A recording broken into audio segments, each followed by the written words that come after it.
Let's get into this story. So we are a couple of days away from Ballerina. I'm really looking forward to this movie. I'm a huge John Wick fan, as y'all probably already know, because I talk about it a lot on this show. I did watch the other day Wicked's Pain, which is a documentary that basically lets you know like how they came up. I don't even know. Was there ever a plan? Because I'm always curious about this. Was there ever a plan for them to even create a documentary around this? Or is just that, they were just filming everything? But they said they got the idea of like, yeah, let's film all our stuff and then put it together, like with all the stunts and everything, so we could see it. They learned that from The Matrix. That was like, I think, a thing that Wu Ping and his team was doing. So they brought that over into what they were doing, and that's how they started 8711. And then years later, they encountered Keanu Reeves, and he brought them on board to do the whole John Wick thing and the hell they went through to make that first movie, and how. And I mentioned this yesterday, but I'll mention it again because it's a new topic and new story, new situation. Eva Longoria came and saved the movie. I know it's like a lot of people be like, Eva Longoria from Desperate Housewives? Yes, that Eva Longoria. Gabriella Solis saved John Wick.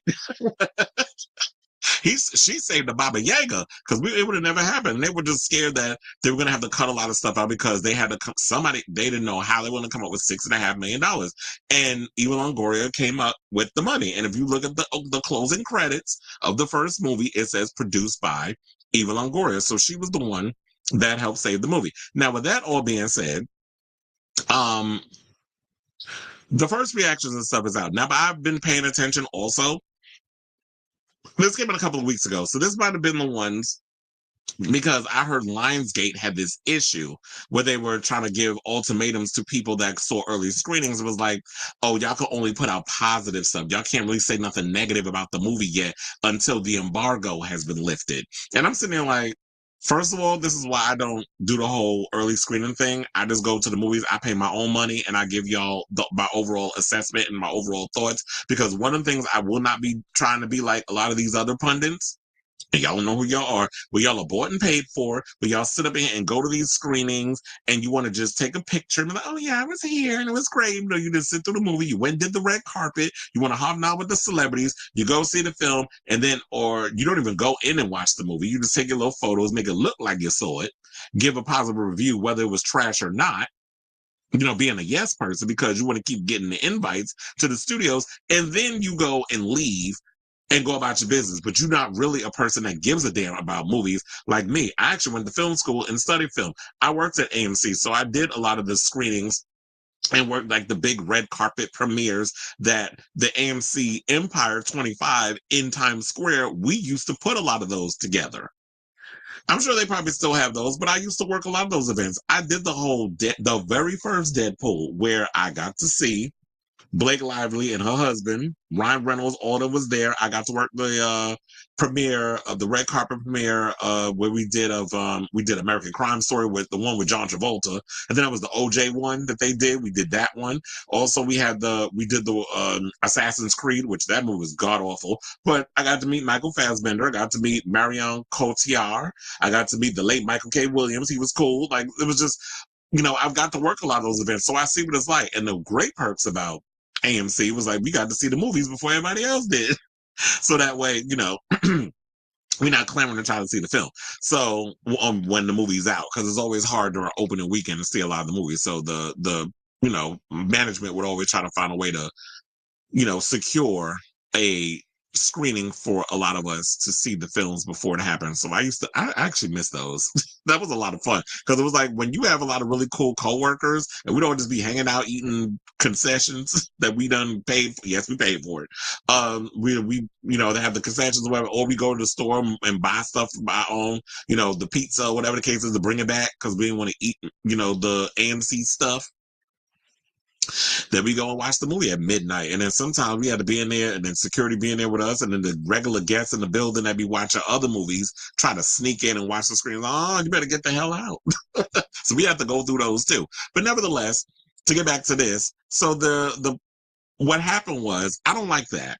So they want the screenings or whatever to be all positive. Don't sit there and try to say that this is what we can say, because then it neuters the overall thought of the film. And from what the overall stuff that I've read, they said the movie's not bad. That is actually enjoyable. The Ana de Armas is pretty good as Eve, the ballerina who seeks revenge. They said that basically Ana de Armas definitely is kicking ass throughout this movie. Keanu Reeves, the scenes that they had him in, it fits wholeheartedly in the universe. He said the only thing that's the weakest part of the film is the story. But overall, the movie itself is pretty good. Like, you'll enjoy the action, but the story is a little weak. So I did compile a bunch of the tweets that people said. So we'll basically go through what some of the people said. So one person by the name of Chris Killian said the following. It said, admittedly, the story is a little shallow, but if all you want to see Ana de Armas killing enough assassins to fill a small European village, then Ballerina is a bloody, badass good time with action as intense and inventive as you'd expect from the John Wick franchise. He also went on to say, because it was in two parts, he said the sets are elegant and gorgeous, and some of the kills are flat out insane and rival that of previous John Wick films. Plus, it's great to see Gabriel Byrne back playing a ruthless, heartless villain. The last time, I'm trying to think, what was the last time I seen Gabriel Byrne as a villain? I think it was End of Days with Arnold Schwarzenegger. Remember when he played the devil? And Arnold Schwarzenegger was like this guy. You want to know something? I know a lot of people had a problem with that movie, and I don't think that movie did all that well. Actually enjoyed that film. I like End of Days. It's a little dark. And Robin Tunney playing the woman that they wanted to pass the devil's child through and bring hell on earth. I like the whole concept. I do feel like the third act kind of fell apart, but for the most part, I like the overall dark themes that was in that film, and it was cool to see Arnold Schwarzenegger kind of switch up and play a different type of character. So Joe Blow went and said this. They said the strangely worded embargo note, which they backpedaled on, might raise eyebrows, but happy to say Ballerina is actually a solid addition to the John Wick franchise and a good star vehicle for Ana de Armas, who's a born movie star. Another person went on to say, Ballerina is so hilariously over the top, I laughed through the whole thing. For better or worse, it's propulsive, has wild action, but also a painfully boring story that holds it back. John Wick's inclusion hurts the movie too, which sucks, but Ana de Armas is a true action star. And I find it interesting that they're saying that John Wick holds back the story, but I kind of feel like I wish they didn't, in a way, and I love Keanu Reeves. I already know that's my Virgo twin. We're both born September 2nd. Yes, he is older than me, way older.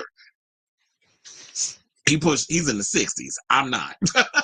But for the most part, I'm just like, I wish they didn't put him in there, because they say it's a side quel. I guess we would call it that. So it's an in-between quel, because it fits in between John Wick's chapter 3 and 4, where it's like he goes to visit, the director played by Angelica Houston, where we get to see that scene in John Wick 3. And then, I guess they try to use that as a way that he encounters her in passing or something or another. And then there's this story that she actually, I guess the only way that she burns his ticket is that she's going to say that there's a quest you got to do before you go off to, Casablanca's to meet Sophia, played by, I'm guessing this is what this is, played by Halle Berry. So I think before he went to go meet up with her and get the ticket burned and all this stuff, she asked him to complete this task to take out Eve or whatever the case is, or something or another. I'm thinking because, they want her to stop doing what she's doing. She's breaking rules and all this other stuff. Rules got consequences. You already know that plays into the whole franchise. So I'm thinking that that's probably something that has to do with the whole situation. So I'm thinking that's what that is. Okay, so now let's go on to more. So another person went on to say, Armand Warman, I was about to say Armand Wiggins, said, really dug #Ballerina, slickly choreographed action, which has a lot of variety. Grenades, flamethrowers, roller skates, and Ana de Armas prove she can scrap with the best of them. A worthy addition to the John Wick franchise, or please. Another person said there are some truly incredible fight sequences in Ballerina that are a blast to watch, but the plot unfortunately does it no favors. Ana de Armas kicks serious butt, and I hope we get to see more of her. Keanu Reeves is always captivating during action sequences. Another person went on to say Ana de Armas kicks all kinds of ass in Ballerina and has a knack for dispatching her many, many, many enemies with sharp objects and grenades in delightfully brutal ways. It works better when the Baba Yaga stays in the shadows, but I'll never say no to more Keanu. So that's the second person that said that the movie does much better without Keanu Reeves being into it, which makes me feel like they shoehorned him in because they were afraid that the movie that y'all wouldn't go see the film unless Keanu Reeves was in it. But here's the thing. If y'all gonna keep spinning off these franchises, y'all can't keep expecting the Baba Yaga to appear in a movie to sell your film. You have to be able to find a way for the movie to sell it on its own. And I feel like there's so many other characters that y'all could pick from in the franchise that deserves their own spin-offs. Now, I like the fact that we get Ana de Armas because I fell in love with her as an action star from her little sequence when she was in No Time to Die, the last James Bond movie. And when I heard that she was going to be the lead in this film, I was sold because I was like, she was the best part of that last James Bond movie. The movie was too long. I didn't particularly care for it. I thought Rami Malek sucked as the villain. But for the most part, I liked her scene. She was the standout. She was the one that was the most exciting part of that movie, even though her scene was probably like, what, under 10 minutes? So seeing her in this film, I just kind of wish they would have focused more on just her story and not trying to bring more people in. But I'll go see the film anyway, and I'll give you my overall assessment. Also, Len Wiseman directed this, who directed the first two Underworld movies and the Total Recall remake. And I know some people was feeling a little, hesitant, me included, on if he would be a good addition to this movie. Because I was like, I don't know if I want to see Len Wiseman directors, because even though he's an interesting director, I do feel like he disappointed me in a lot of ways because a lot of his movies just don't be that good. Like, I feel like he's good with the action stuff, but his stories always suffer. Like, I like Underworld. The action sequences, everything was cool. I love me some Kate Beckinsale. But if we want to talk about the story overall between the Lycans and the vampires, it was a bit convoluted at times. So there was always the potential of that franchise being great, but it never reached that for me. And Total Recall, I enjoyed all the action and stuff that was in that film. The film looked visually, the cinematography was great in his Total Recall, but the story was I don't know. It just felt a little too dark for me, and I really didn't enjoy it all that much. Now, let me just hurry up and finish with this so we can move on to the next topic. So, oh, this was the one that I saw that was pretty long. I gotta open this one. So one person said Ballerina is Hey Chalice, or is it Chalice? Said Ballerina is hands down one of the top 3 in the John Wick franchise. The action doesn't stop until the credits roll. Ana de Armas is that girl. The incredible fight sequences stole the show. Love how the film didn't need Keanu to carry it. It was a force on its own. So everybody's pretty much saying that you didn't need Keanu. And I kind of wish that the overall insecurity of Lionsgate didn't push for him being in the film. But it is what it is, and what I don't even think that's the only thing that showed the insecurity for that film. I also think the insecurity came from the way they were promoting it, which I've already told you I was bitching about. They kept putting so many clips of the fight sequences all over YouTube, and I'm sitting there like, what are y'all doing? Why are y'all showing all these fight scenes, even though it was like maybe a minute long or maybe a bit over a minute?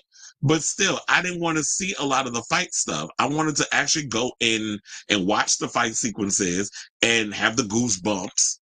Because I had heard about one of the fight sequences, and that was because of John Campea when he went to CinemaCon. And they talked about the sequence with Ana de Armas in the kitchen fighting one of the assassins with a bunch of I think, what was it? The plates. There was a plate sequence. They showed that. I'm like, okay, this will be it. No, they kept bringing in more stuff. Like her with grenades and the ice skate. And then I'm sitting there like, what are y'all doing? Why y'all? And then he would show the scene with Norman Reedus, where she meets him, and then there's a whole situation that happens with them, and the assassins trying to kill them. So I'm just like, you're revealing too much of this movie. So I was getting pissed off because it just showed like Lionsgate does not believe in this movie. And then, of course, the whole embargo thing. It's just showing that Lionsgate does not believe in this movie. And if you don't believe in your movie, the fans won't. So stop with the sabotaging. because you want this movie to be successful. Okay, so now let's get to the last one. And one person, was it Luminous Dagger, said this. They said, hashtag Ballerina is a great addition to the world of John Wick and its ice-breaking, bone-crunching, and gut-spilling action. Len Wiseman brings a fresh set of eyes to the franchise with his style, offering a great balance of storytelling and action that hasn't been felt in the John Wick series before. Ana de Armas is the perfect fit for Eve, and she kills it in her best action role yet, portraying a character that's not only lethal, but nuanced. The movie is nicely paced with phenomenal camera work and stands out in set pieces and that topple the early days of the John Wick franchise with stunts and action sequences that feel unique to Eve and her Rusko-Roma upbringing, which is basically the same people that John Wick was raised by, the Rusko-Roma, because I believe he also was an orphan.